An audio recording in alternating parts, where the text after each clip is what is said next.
para não pecar contra ti. Bendito és tu, Senhor. Ensina-me os teus preceitos. Versículo 11 e 12 do Salmos 119. Com eles eu salvo a igreja na graça e na paz do nosso Senhor e Salvador Jesus Cristo. Amém? Peço para os irmãos nesse momento se colocarem de pé, e eu vou pedir para que o nosso irmão Almir, mais conhecido como Nica, esteja elevando a Deus em oração nesse momento. Oremos. Senhor, nosso Deus, Pai, estamos muito obrigados mais uma vez pela tua casa, Deus, a gente para louvar e pedir o santo nome. Amém. Obrigado por cada vida que é do nosso hoje, Pai, que possamos, Deus, aprender mais um pouco da tua palavra. Tem que estar em missão aqui hoje, Pai, então, seja por onde que estiver, Pai, por conta do doente, Pai, seja criando, na próxima oportunidade, pode estar conosco aqui, Deus. Amém. Que o céu da gente está frente, Pai, da gente vai, ajuda ele, Pai, para que encontre a nossa necessidade com a tua palavra. Amém. Temos todos os dados desse culto, Deus. Peço e já te agradeço em nome de Jesus. Amém. Podeis sentar. Em continuação, nós vamos louvar a Deus com o hino 318.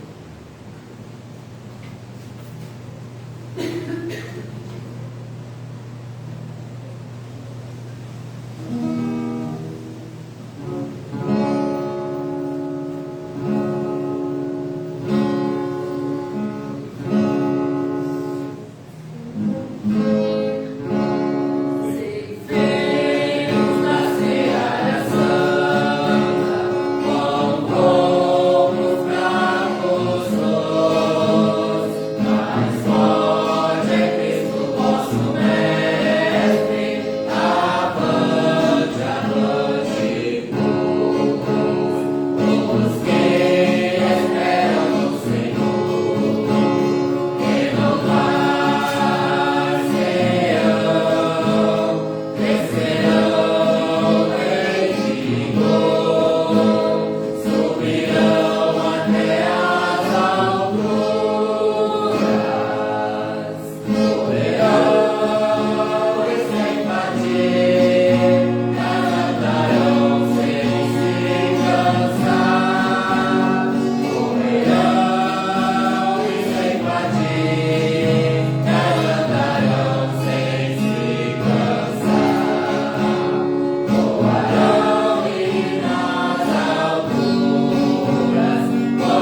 de Crônicas, 2 Crônicas, capítulo 34, 2 Crônicas, capítulo 34, do verso 29 em diante.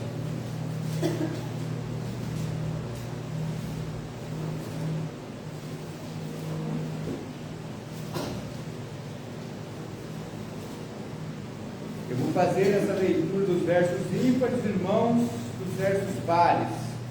Assim diz a palavra de Deus. Então deu ordem o rei a todos os anciões de Judá e de Jerusalém que se ajuntaram.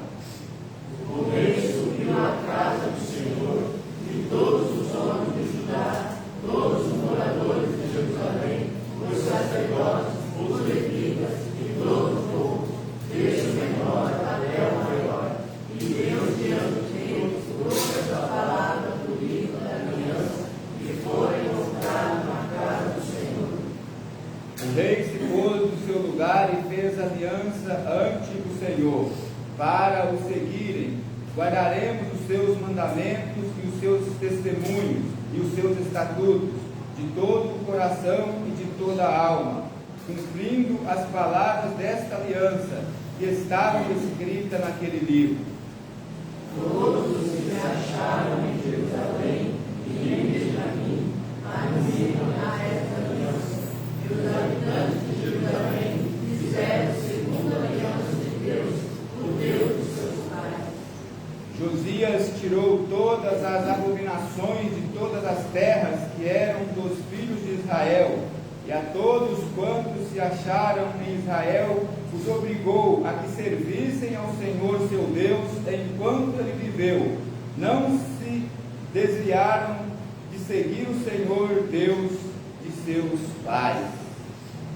Esse é um texto bastante interessante, e se você tiver um pouco mais de tempo, que você quiser ver na sua casa o porquê que o rei fez essa aliança com o Senhor, é que é um negócio até espantoso. Nesta época, Israel, eles tinham perdido o livro chamado Livro da Lei, o livro que constituía nele então ali todos os estatutos que o Senhor tinha dado a Moisés, teu servo. Esse livro foram fazer ali um ajuntamento de dinheiro no templo, então acharam esse livro perdido no templo. Agora você imagina um povo chamado propriedade exclusiva de Deus, um povo que tinha os estatutos de Deus como uma ordenança de regra de fé e prática, um povo que tinha então perdido o livro que continha esses estatutos, os testemunhos do seu Deus. Você já imaginou isso? Era mais ou menos como se nós, a igreja de Jesus hoje, perdesse, esquecesse, tivesse uma Bíblia na qual nós passasse elas para os irmãos, e essa Bíblia fosse perdida e ninguém se preocupasse com isso.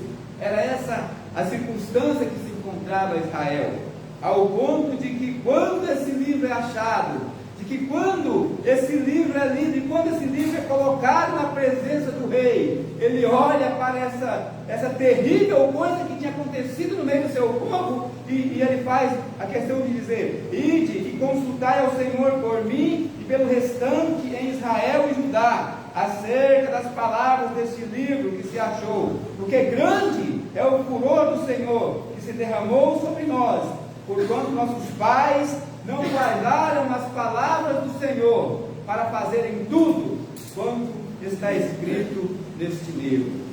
Como que você vai guardar as palavras do Senhor se esse livro tinha se perdido? Como que você vai guardar as palavras de Deus se esse livro tinha se perdido e ninguém tinha dado então por fé dessas coisas? Essa era a condição de Israel. Mas por uma constância de uma circunstância, esse livro foi achado, e quando o rei então pede que leia esse livro, ele olha para o seu povo e diz: está tudo errado. Meu Deus, o que nós estamos fazendo? Nós não guardamos a aliança, nossos pais se deixaram de lado. Pelo conhecimento do livro da lei, veio então ao rei todas as abominações que Israel tinha feito e estava fazendo com relação ao teu Deus. Aí então ele convoca o povo, agora tendo um conhecimento da vontade de Deus para Israel, agora então ele diz, não, agora nós vamos então fazer a vontade do nosso Deus, vamos fazer uma aliança com esse Deus, e vamos então fazer todas as vontades de Deus. E o texto diz que enquanto ele viveu, todo o povo então seguiu o Senhor Deus de seus pais. Nós não temos, ou não damos talvez a importância que tem este livro. Às vezes nós não damos a importância, tanta importância em que esse livro merece. Às vezes nós deixamos de lado, às vezes nós nem lemos ele todo dia. E ele não só contém a palavra de Deus, ele é a revelação de Deus, da vontade de Deus para a vida do teu povo, para a vida da sua igreja. Você quer conhecer a Deus? Você quer fazer a vontade de Deus? Então, leia este livro. Pratique o que está dizendo esse livro, porque assim você estará tendo a manifestação da vontade de Deus na sua vida. Que Deus nos abençoe. Amém? Agora nós vamos ter, irmãos, alguns momentos de oração silenciosa. Cada um irmão vai estar orando silenciosamente. Eu sei que nós temos as nossas fraquezas e você vai ter a oportunidade agora de estar colocando diante de Deus alguém que necessita de oração, que você sabe, você vai estar fazendo isso também diante de Deus. E depois de alguns instantes, eu vou pedir para que a nossa irmã Delma venha quebrar o silêncio com oração ao vivo. Oremos.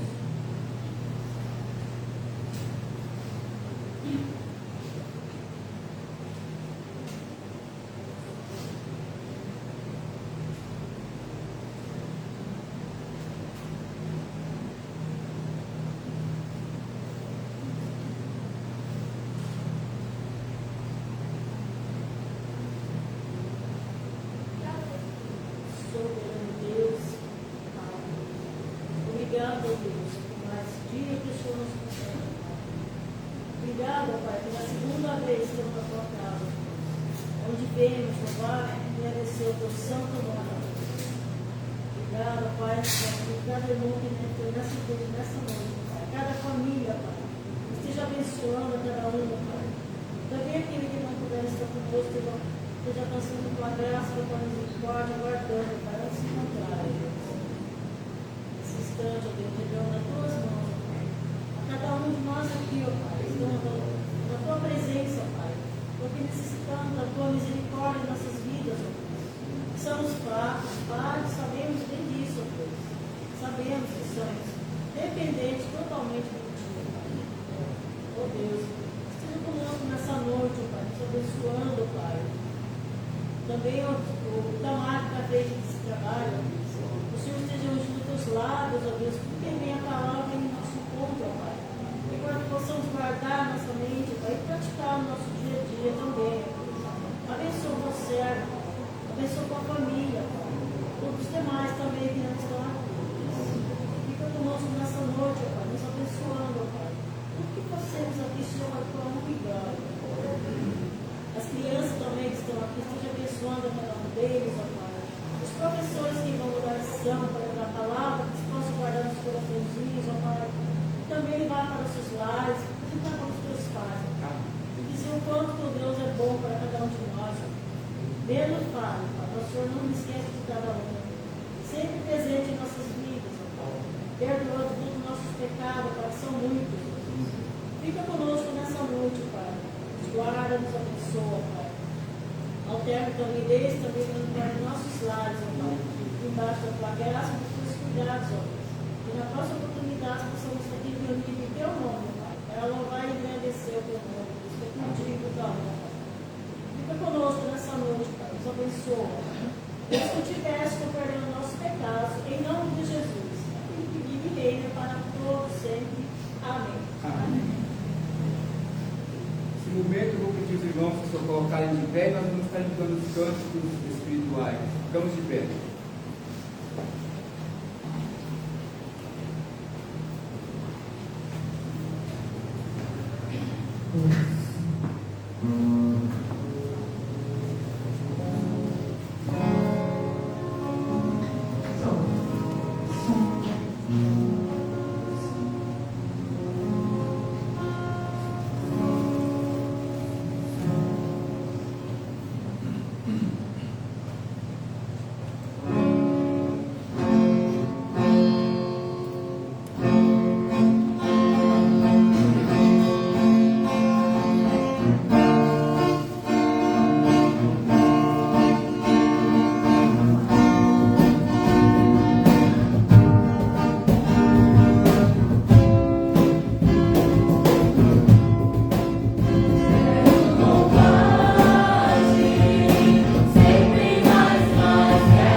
Senhor, nosso Deus, nosso Pai, muito obrigado, Deus, por essa oportunidade de estarmos juntos na sua casa, Pai.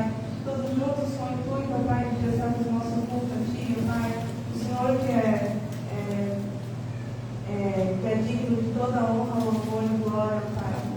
Senhor, eu entrego de cada pessoa que está nessa igreja nessa noite, Pai. O Senhor esteja, Pai, sondando os corações, Pai. Que o Seu servo venha trazer a mensagem do coração de cada um que presente nessa noite, Pai, que possamos entender e praticar ela em nossa vida, Pai.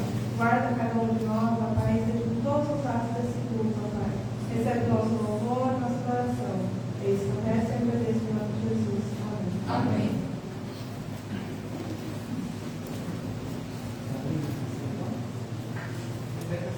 Finalmente, agora que a Sabrina vai sair, vou pedir para que o nosso irmão Darilson vai estar orando agora para as crianças. As crianças vai vir na frente.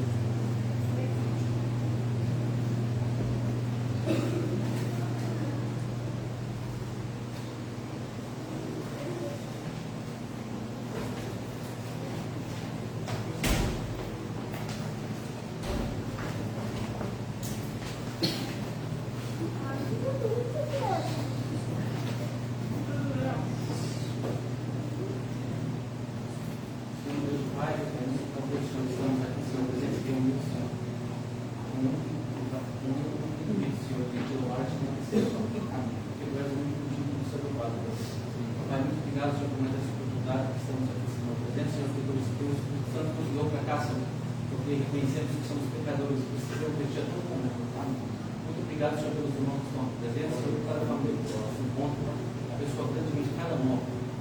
Ó Pai, também peço, Senhor, que esteja instruindo a Sabrina, Senhor, que vai ligar ao lado com as crianças, Senhor. Ó Pai, Senhor, revela, Senhor, essa criança, Senhor, a Tua palavra, Senhor. E também que eles possam ser seus corações edificados, Senhor, pela Sua palavra. Também estamos aqui dentro, Pai, para nós ouvirmos um pouco da Tua porção da palavra, Senhor, através do Teu servo, Pai. Revela, Senhor, a Tua palavra, Senhor, através do Espírito Santo, Senhor. Em nome de Jesus que nós oramos e agradecemos. Amém. Amém. Nesse momento nós vamos dar a oportunidade para o nosso irmão Horácio, que vai estar cantando o hino aqui na frente.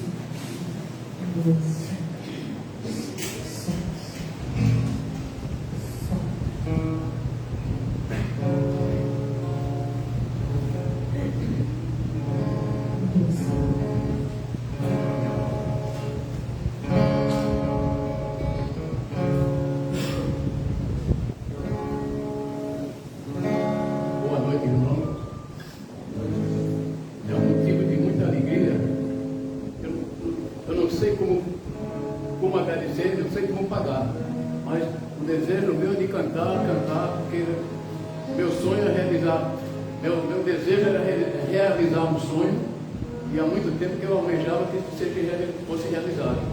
E pela misericórdia dele, nosso Deus, através de Jesus Cristo, eu consegui.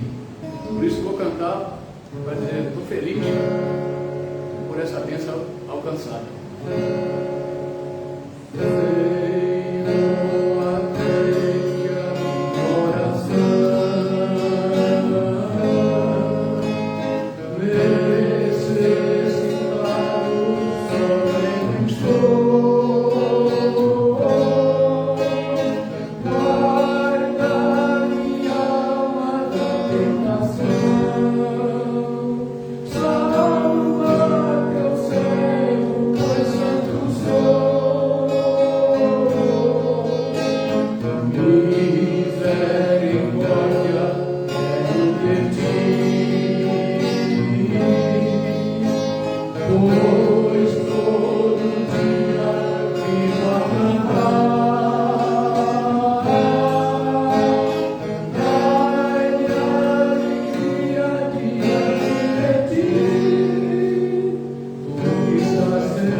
Deus nos abençoe.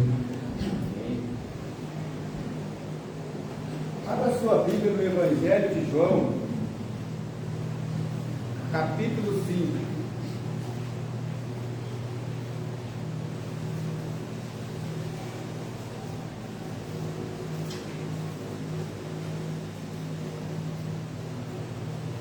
Nós vamos ler os versos 1 até o verso de número 9. A cura de um paralítico. Assim diz a palavra de Deus. Passadas estas coisas, havia uma festa dos judeus, e Jesus subiu para Jerusalém. Ora, existe ali junto à porta das ovelhas um tanque chamado em hebraico Betesda, o qual tem 5 pavilhões. Neste jazia uma multidão de enfermos, cegos, coxos, paralíticos, esperando que se movesse a água. Portanto, um anjo descia em certo tempo, agitando-a, e o primeiro que entrava no tanque, uma vez agitada a água, sarava de qualquer doença que tivesse. Estava ali um homem enfermo, havia 38 anos. Jesus, vendo-o deitado e sabendo que estava assim há muito tempo, perguntou-lhe: queres ser curado?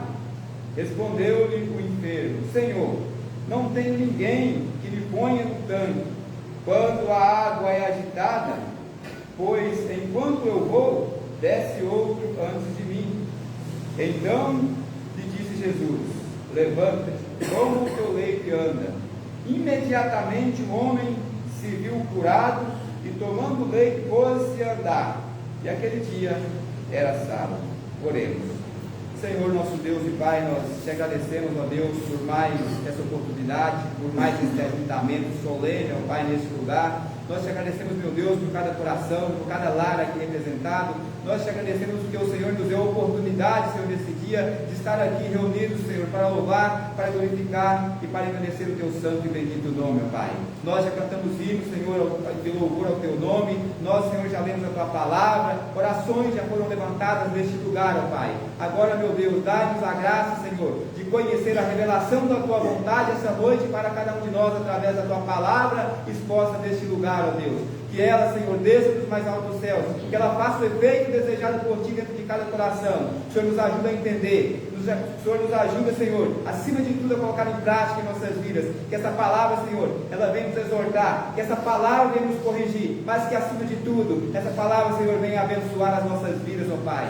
Fica, Senhor, conosco, fala, Senhor, diretamente aos nossos corações, perdoa os nossos pecados. É em nome de Jesus que nós oremos e agradecemos. Amém. É de conhecimento de todos que o Evangelho escrito por João foi o último Evangelho dos Evangelhos que está relatado na Bíblia.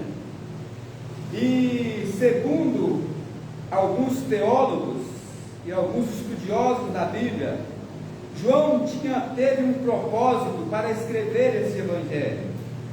E diante desse propósito de escrever o Evangelho, e olhando para o livro de João, é bem verdade que seja esse o propósito que João escreveu o Evangelho dele. Naquela época, já estava se findando o primeiro século de Jesus, e Jesus já tinha tido a sua ascensão aos céus. E naquela época já havia rumores da igreja, de algumas pessoas, de que Jesus fosse um grande profeta, de que Jesus fosse alguém vindo da parte de Deus. Mas alguns já estavam duvidando naquela época de que Jesus era realmente o Filho de Deus, ou que Jesus era o Deus encarnado. E João, então, ele tenta provar, através do seu Evangelho, de que Jesus não só era o Filho de Deus, mas que Jesus era Deus. E nós podemos ver esse relato bastante interessante, que João começa o seu Evangelho da seguinte forma: no princípio era o Verbo, e o Verbo estava com Deus, e o Verbo era Deus. Olha o começo do escrito do Evangelho de João.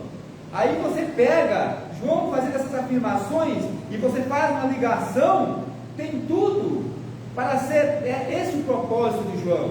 E depois, mais ainda adiante, no verso 14, ele fala, no princípio era o verbo, e o verbo estava com Deus, e o verbo era Deus. Aí depois ele faz uma afirmação, e o verbo se fez carne e habitou entre nós, cheio de graça e de verdade, e vimos na sua glória, a glória como do unigênito do Pai. Há uma afirmação categórica de João, de que Jesus, a preocupação no início do escrito do Evangelho, era de falar que Jesus era o Verbo, de que Jesus era o Filho de Deus, que Jesus era Deus, e que esse Verbo se fez carne e habitou entre nós. Jesus não era aquele simplesmente somente um profeta, ou alguém vindo de Deus, como alguns já estavam afirmando naquela época. E relatando o livro do Evangelho de João, você vai ver algumas comparações de João lá com o Velho Testamento, por exemplo, de quando Moisés, você se lembra de quando Moisés estava diante daquela sarça que pegava fogo, e chama de fogo não se consumia, e de que Deus ali se apresenta a Moisés, e quando Deus chega para Moisés e diz para Moisés, olha, eu quero que você volte lá no Egito, e você vai tirar o meu povo de lá. Moisés, meio amedrontado, chega para Deus e faz uma pergunta assim para Deus, e eu vou chegar lá e vou dizer o quê? Quem que eu vou falar para esse povo? Você acha que esse povo vai acreditar em mim? E Deus chega para Moisés e diz assim, fala que eu sou te enviou. Eu sou te enviou. Basta você dizer isso.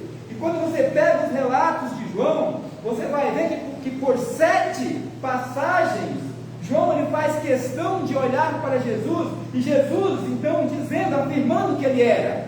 Você pega, por exemplo, em João 6,35, Jesus diz, eu sou o pão da vida. Você pega João 8,12, Jesus dizendo, eu sou a luz do mundo. Você pega João 10,9 e Jesus diz, eu sou a porta. Você pega o capítulo 10,11 Jesus repete, eu sou o bom pastor. Você pega, por exemplo, 11,25 e Jesus diz, eu sou a ressurreição e a vida. Você pega 14,6 e Jesus diz, eu sou o caminho, a verdade e a vida. E você pega João 15,1 e ele diz, eu sou a videira verdadeira. Afirmações de que eu sou por 7 vezes. E olhando para os milagres de Jesus no mesmo livro de João, você também vai encontrar algo que João faz questão de dizer e provar de que Jesus era o Filho de Deus e que era Deus através dos milagres. E você vai ver que em João capítulo 2, acontece que Jesus então, ele transforma a água em vinho. No mesmo capítulo 4, agora Jesus cura um filho de um oficial. No capítulo 5, Jesus cura o paralítico, que é o texto que nós lemos. No capítulo 6, multiplica pão e peixes. No capítulo ainda 6, ele anda por sobre o mar. No capítulo 9, ele cura um cego de nascença. E no capítulo 11, é talvez o milagre na onde aquele povo daquela época olhasse para Jesus e reconhecesse como Deus. É quando ele ressuscita Lázaro. Nós sabemos e conhecemos de que esse milagre de Jesus, da ressurreição de Lázaro, era um milagre diferente. As pessoas daquela época entendiam que uma pessoa usada por Deus, que não fosse Deus e que não fosse seu filho, pudesse realizar milagres. Tinha condição de realizar milagres através da vontade de Deus. Eles conheciam, eles tinham essa convicção. Mas, com relação ao milagre da ressurreição de Lázaro, havia algo diferente.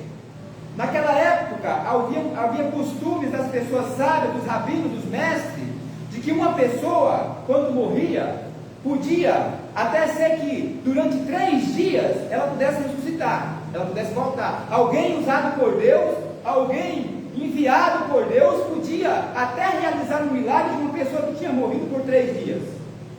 Mas tem uma coisa, quando Lázaro morre, Jesus demora 4. Não é 3 dias, Jesus demora 4 dias, isso não foi por acaso. Tanto é que quando Jesus chega ali, a aldeia em que Lázaro estava, em que Lázaro morava, os irmãos lembram de que quando a sua irmã vai até Jesus, ela diz assim para Jesus, olha, Lázaro morreu. Agora acabou. Mas se você observar que havia uma crença ali em Israel, dos mestres, que até 3 dias alguém pudesse ressuscitar um morto, então havia alguma coisa estranha, porque já tinha 4. E ela então chega para Jesus, e quando ela chega para Jesus, ela chega total desesperançosa de que o milagre poderia acontecer. Porque quando Jesus fala para ela assim: Marta, o seu irmão há de ressurgir, ela olha para Jesus e ela diz para Jesus: eu sei, mas é na ressurreição do último dia. E a resposta de Jesus para Marta é a seguinte: Marta, eu não fui. Marta, eu não serei. Marta, eu sou a ressurreição e a vida. Eu estou aqui. 4 dias, ressuscitar um morto depois de 4 dias era algo que só Deus podia fazer, ou seu filho. Nenhuma pessoa podia realizar isso, segundo a crença daquela época. Era só Deus. E Jesus ressuscita no 4º dia.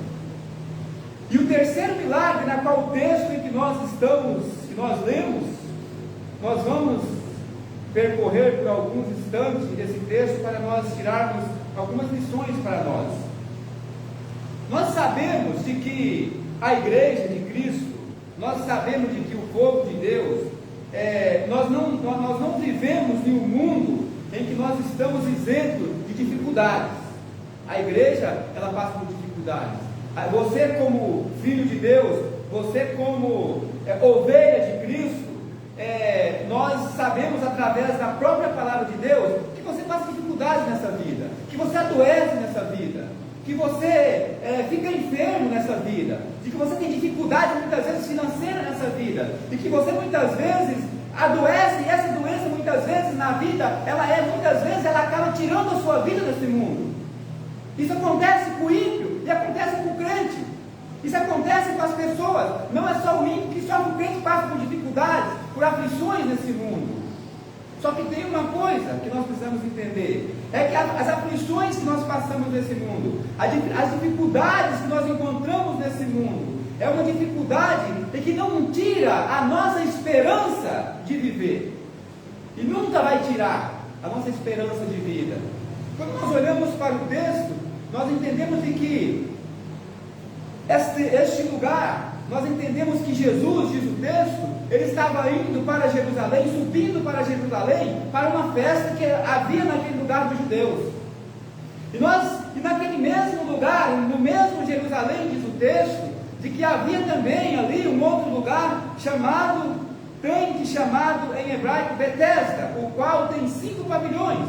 Ou seja, ali está diante de Jesus, numa mesma cidade, uma festa dada pelos judeus diante de Jesus, que estava indo para essa cidade, mas no mesmo lugar havia ali então um pavilhão ali, um lugar chamado tanque de Betesda, que traduzindo queria dizer casa de misericórdia. Casa de misericórdia. E você sabe o que mais chama a atenção?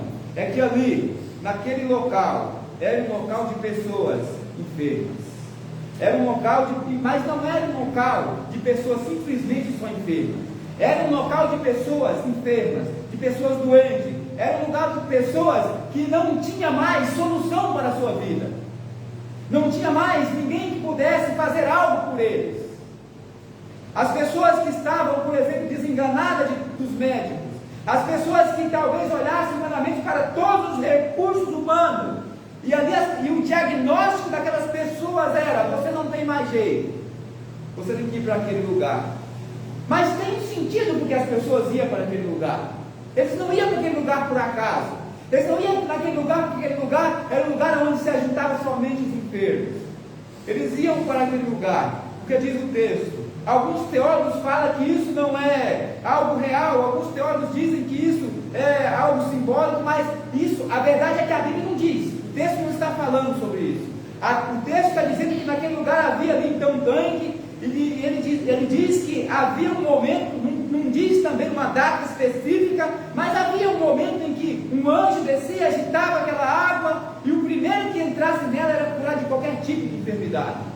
Então havia um porquê eu estar ali, havia um porquê eu procurar aquele lugar, porque aquele lugar era a última ou a única esperança da minha vida, embora não fosse desse embora não fosse a última esperança desse paralítico, porque nós vamos ver depois. Mas o certo é que nós podemos entender uma coisa: a Bíblia, ela diz que você precisa se alegrar com os que se alegram, mas chorar com os que choram. E se você olhar aqui, Jesus ele dá prioridade ao sofrimento. Jesus dá uma prioridade às pessoas que estavam sofrendo. Jesus ele não ignora aquele lugar. Jesus ele não passa naquele lugar, aquele lugar não passa despercebido aos olhos de Jesus. Jesus ele não ignora aquelas pessoas. Infelizmente, é com muita tristeza e com muita dor no coração que eu vou dizer isso para os irmãos aqui nessa noite. É que infelizmente nós, seres humanos, muitas vezes nós ignoramos as pessoas que sofrem. Muitas vezes nós ignoramos as pessoas necessitadas. E assim como os judeus faziam naquela época, os judeus estavam numa festa e estavam festejando naquele lugar, naquele local. Mas Jesus passa, e diz o texto, caminho daquela festa, e olha para esse lugar miserável, e olha para esse lugar onde só tinha doente, e olha para esse lugar onde só tinha enfermo, e olha para esse lugar onde só tinha aquelas pessoas que estão renegadas e dispensas da sociedade. E Jesus então diz assim, Jesus passa e não ignora aquele lugar e diz: eu vou entrar nesse lugar, eu vou ver o que está acontecendo nesse local, eu vou conhecer algumas pessoas que estão sofrendo nesse momento. Essa foi a vida de Jesus. Essa foi a missão de Cristo: trazer alívio às pessoas que estavam sofrendo, trazer alívio ao nosso sofrimento, às nossas dificuldades. Embora, infelizmente, a igreja muitas vezes inverte esse papel. Muitas vezes as pessoas que estão renegadas, como essas, muitas vezes as pessoas os aleijados, muitas vezes os coxos, os paralíticos, ela não tem muitas vezes um convite que uma pessoa de uma classe mais alta e social da sociedade tem nas igrejas. Infelizmente, às vezes, isso acontece nos dias em que nós vivemos. Mas com Jesus não. Mas com Jesus é diferente. Sabe por quê? Porque ele disse assim: os sãos não precisam de médicos, quem precisa é os doentes. Eu vim para os doentes, eu não vim para os sãos. E o que nós olhamos e nós percebemos ainda nesse texto é que Jesus, que ali havia uma multidão de pessoas, mas havia uma pessoa ali que se destacava. Mas se você perceber, o destaque era negativo, não era positivo. O destaque dessa pessoa, ela era totalmente negativa, porque havia uma forma, porque havia um jeito para aquelas pessoas que estavam ali, mas para ele não.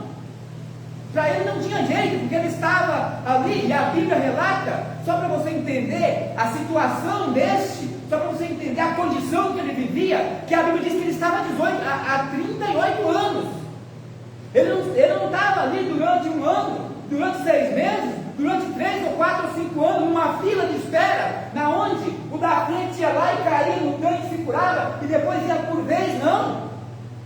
Quando ele não tinha mais esperança naquele lugar, os outros podiam até encontrar, pessoas entravam, tinha condição de se entrar naquela água quando era agitada, mas ele não. Tanto é que ele fala para Jesus: quando essa água é agitada, e quando eu vou tentar me arrastar para me pular nessa água, outro vai na minha frente, outro cai lá e não vivo.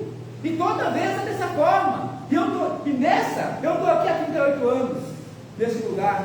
E você pode imaginar um lugar de enfermos, um lugar onde a pessoa está num leito, deitado há 38 anos. E Jesus então chega para ele e diz assim: Jesus, vendo deitado e sabendo que estava assim há muito tempo, Jesus perguntou-lhe: queres ser curado? Se você for olhar para essa pergunta de Jesus, ela é uma pergunta óbvia. Ela é uma pergunta sem sentido. Ela é uma pergunta que não tem muito. Como é que você chega para um paralítico e diz assim: se você quer ser curado? É uma pergunta óbvia de Jesus para um paralítico. Só que Jesus, ele queria aprofundar mais. Só que Jesus não queria ouvir a resposta do paralítico. Talvez se o paralítico olhasse para Jesus, ele podia responder assim: eu quero ou eu não quero.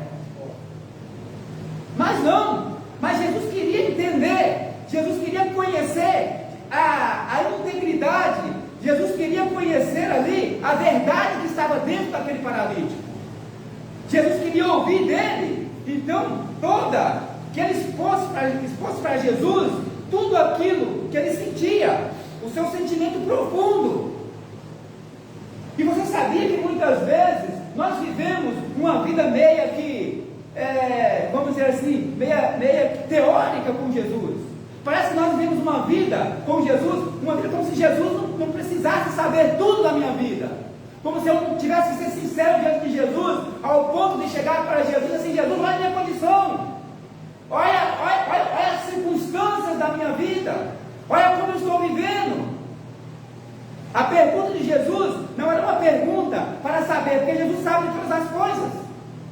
Jesus conhece tudo, Jesus conhece mais profundo do meu e do seu coração. Ele sabe da sua vida, sabe o que você sente, sabe o que você passa, sabe o seu sofrimento. Mas quando ele pergunta para você, ele quer ouvir da sua boca a verdade. E esse homem, então ele olha para Jesus e ele não responde só assim: eu quero, Jesus, eu quero ser curado. Não. Jesus, vendo deitado e sabendo que estava ali há muito tempo, perguntou: queres ser curado? Aí ele responde para Jesus: respondeu o enfermo: Senhor, não tenho ninguém. Não tenho ninguém que me ponha no tanque quando a água é agitada, pois quando eu vou, desce outro antes de mim. Eu não tenho ninguém. Sabe o que, estudando esse texto durante o dia, quando este paralítico ele chega para Jesus e diz assim: eu não tenho ninguém que me ponha nesse tanque, é que a condição dele era uma condição incurável, e o egoísmo das pessoas fazia com que esse homem ficasse ali há 38 anos. Existem coisas na sua vida e na minha vida em que você tem que entender, que você precisa compreender, é que muitas vezes a cegueira espiritual é que eu e que você muitas vezes nos encontra, e que muitas vezes a paralisação, a alma aleijada que nós nos encontramos em várias partes da nossa vida. Há momentos na nossa vida que você e que eu estamos cegos, estamos paralíticos, paralisados com relação à sua vida espiritual. E tem uma coisa que eu tenho para dizer para você nessa noite: que você está sozinho, e que ninguém, e que não existe ninguém, não existe profeta, não existe enviado de Deus, e não existe ninguém que pode resolver esse problema, dessa paralisação espiritual da sua vida, da cegueira espiritual da sua vida. Mas o único que pode resolver esse problema da sua vida se chama Jesus Cristo, o Senhor e o Salvador da sua vida. Então você precisa entender uma coisa: você precisa olhar para você, você precisa olhar para dentro de você, entender a sua condição. A primeira coisa que você precisa saber é entender a condição que você se encontra. Isso é a primeira coisa que você precisa entender. Se você está vivendo uma vida que não condiz com aquilo que Jesus, com aquilo que Deus ordenou para que você fizesse, e você não está fazendo, e você não está vivendo aquilo que a palavra de Deus está dizendo que você precisa viver, e você não está fazendo, você está paralisado espiritualmente. Se você não enxerga aquilo que você tem que fazer, você é um cego espiritualmente. E você sabe o que você tem que fazer? Olhar para Jesus e dizer assim: Jesus, me cura. Jesus, dá um jeito nessa minha vida. Jesus, faz um milagre na minha vida. Porque você não pode fazer nada e ninguém pode fazer nada por você. O único que pode fazer por você se chama Jesus. E a pergunta que Jesus faz para você nessa noite é essa: você quer ser curado? Você quer ser curado? Qual é a condição de vida que você se encontra? Que vida você está levando diante de Deus? Eu não sei da sua vida, você não sabe da minha, mas você sabe da sua.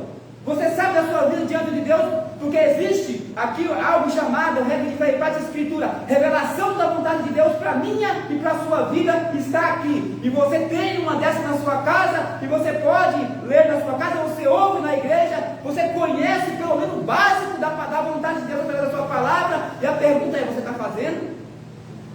Você está vivendo? Ou você está deixando de viver aquilo que é a ordem divina para fazer outras coisas da sua vida?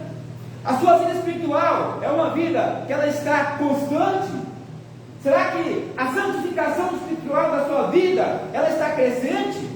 Hoje você é santo, amanhã você é mais, e assim vai por diante? Ou você está paralisado, ou você está retrocedendo, ou você está aleijado no canto da vida e cego espiritualmente, que você não consegue avançar espiritualmente, crescer na graça e no conhecimento da palavra de Deus e na prática da mesma? Não sei, eu sei da minha e você sabe da sua. Só que eu tenho um remédio para você e para mim. Só que existe um antídoto para você e para mim. A pergunta é de Jesus. O grande problema é que a igreja, ela parece que ela crê num Deus, ela crê num Jesus que curou, ela crê num Jesus que curava, mas ela não crê num Jesus que cura.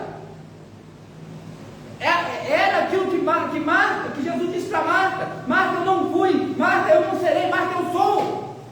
A igreja, ela crê num Jesus que fez tantos milagres. A igreja crê num Jesus que estava ali junto com o povo, junto com a sua igreja. Então a igreja precisa crer num Jesus que disse assim: eu estarei com vocês todos os dias. No momento que você está no seu quarto, Jesus está lá. No momento que você fecha a porta do teu quarto e você vai orar, Jesus está ali presente. Mas você tem coragem de olhar para Jesus e colocar sua condição diante dele? Você tem coragem de ser sincero com Jesus? De dizer: Senhor, olha a minha condição, eu não tenho ninguém, não há nada que ninguém possa fazer por mim, olha a condição que eu me encontro, olha a minha vida do jeito que ela é, eu quero. Aí Jesus te faz essa pergunta: você quer mudar de vida? Porque você não consegue mudar de vida sem que Jesus te cura. Você vai viver essa vida assim para sempre. Você vai ver essa vida. Um dia você vai na igreja, outro dia você já não vai mais. Você vai um dia, depois você deixa de ir. A vontade minha, a vontade do ser humano, a natureza é terrível dentro de mim, de você. A sua natureza, ela não quer que você venha para a igreja. A sua natureza, ela coloca circunstâncias na sua vida, na sua vida, para que você deixe de vir no dia de culto. Mas então, você está doente? Então você está paralítico no canto da vida? Então Jesus te faz a pergunta: você quer ser curado?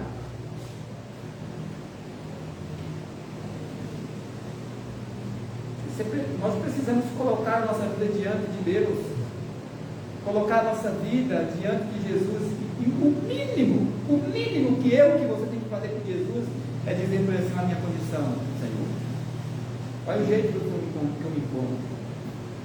Você não precisa falar para mim, mas você pode conversar para Jesus. Você não precisa chegar aqui na frente da igreja e orar em voz audível a sua condição, mas você pode fechar a porta do seu quarto, ajoelhar e falar para Jesus, só você e ele: Senhor, olha a minha condição, olha como eu estou, olha a direção que estou na minha vida, olha como está a minha vida espiritual diante de ti. Eu estou cego espiritualmente, eu estou aleijado no campo, eu não estou crescendo na graça e no conhecimento, eu não estou caminhando, às vezes eu estou até retrocedendo, voltando para trás. Quando eu tenho que caminhar para frente, quando eu tenho que dar um passo mais para perto de ti, andar contigo.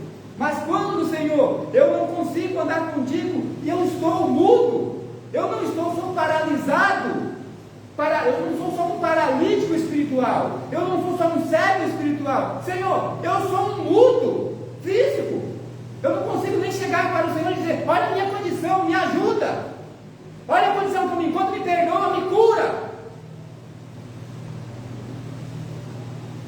O texto diz que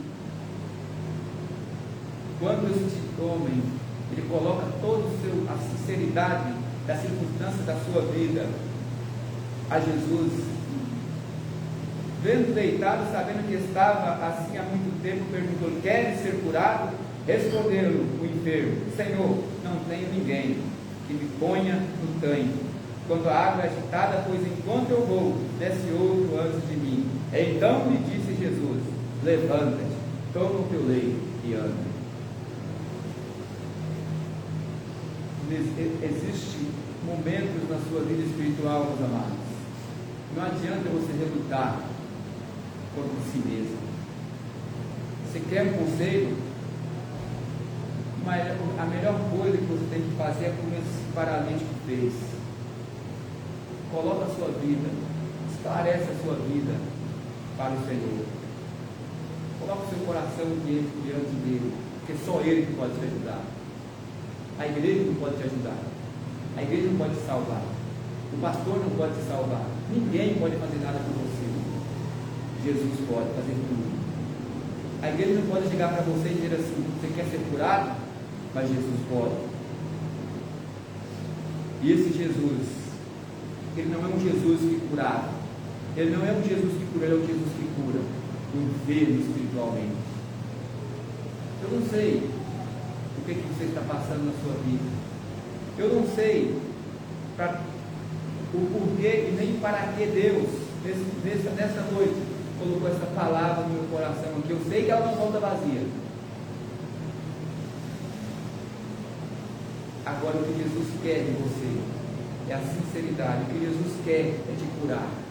É curar você da sua enfermidade espiritual. O que Jesus quer é te encher do Espírito, da graça, do conhecimento. O que Jesus quer é que você conheça Ele mais e mais. E que você ande com Ele todos os dias da sua vida. E que você possa estar crescendo espiritualmente. E que você venha então a viver para a glória de Deus, que possa ser manifesto na sua vida o Espírito Santo de Deus, para que Ele possa se santificar dia após dia, para que você precisa entender de que esse Jesus, todas as suas promessas se cumprem na vida da sua igreja. Agora, vai para a sua casa nessa noite e leve essa pergunta no seu coração. Essa pergunta não é minha, essa pergunta é Jesus que faz. Você quer ser curado? Se você está enfermo, então Jesus diz para você: pega, toma o teu leito, joga nas suas costas e anda. E vai caminhar em direção a Deus. Que Deus nos abençoe. Essa palavra, ela possa ficar guardada em nossos corações. Que nós possamos refletir.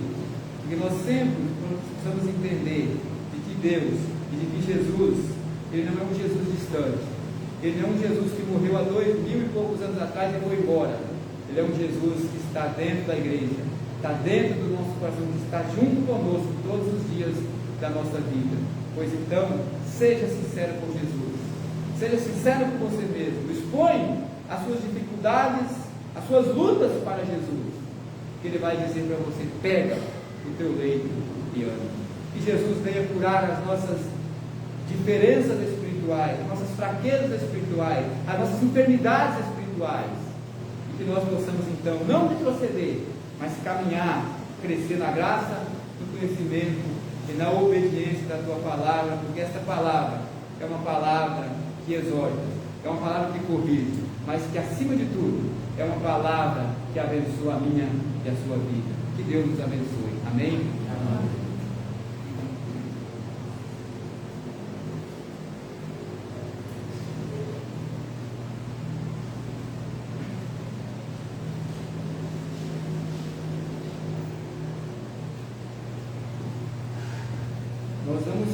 Eu vou pedir para os irmãos colocarem de pé, e nós vamos cantar o hino 319, e depois desse hino, eu vou pedir para Josué que esteja orando, terminando o nosso estudo nessa noite.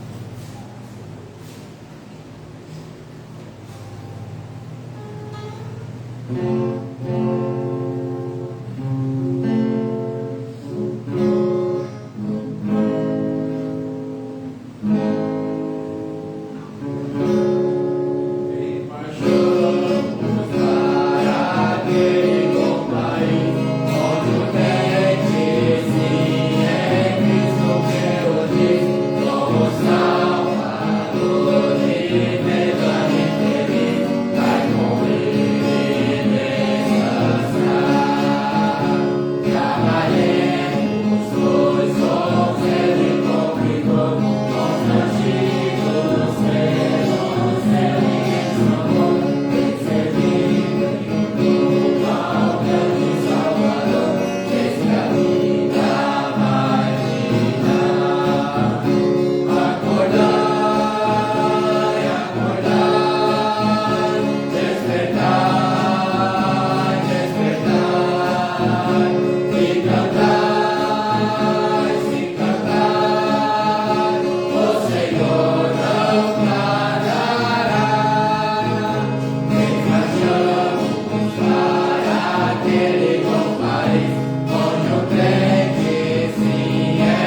ao mesmo tempo reconhecemos a nossa pequenez, reconhecemos a nossa dependência, reconhecemos a nossa triste condição de pecadores. E desde já rogamos em nome do Senhor Jesus o teu perdão, que o Senhor purifique o nosso coração de todo o mal, e que tudo quanto nós realizamos aqui nesta noite tenha sido do teu agrado, para a tua glória. Amém. Te damos graças pela tua palavra, essa palavra que é sempre muito precisa aos nossos corações, haja visto o fato do teu santo e bom Espírito estar conduzindo em nome de Jesus.